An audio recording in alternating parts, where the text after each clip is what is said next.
Hazrat Huzaifa radiyallahu anhu states, when we would eat a meal along with the Prophet sallallahu alaihi wasallam, we would not stretch our hands to the food until Allah's Apostle sallallahu alaihi wasallam commenced.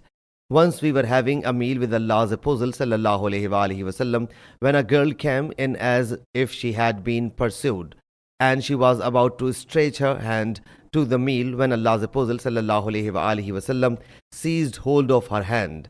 Then a desert Arab came in rushing as if he had been chased, and he was about to reach out his hand. But Allah's Apostle sallallahu alaihi wasallam seized him by his hand. Allah's Apostle sallallahu alaihi wasallam then said, undoubtedly, Satan makes that food lawful for himself on which Allah's name is not mentioned. And he brought this girl so as to make the food lawful through her. So I seized hold of her hand. He then brought this desert Arab in order to make the food lawful through him. So I seized him by his hand, and by him in whose possession my soul stays, the Satan's hand with her hand is in my hand. Sahih Muslim Hadees number 5227.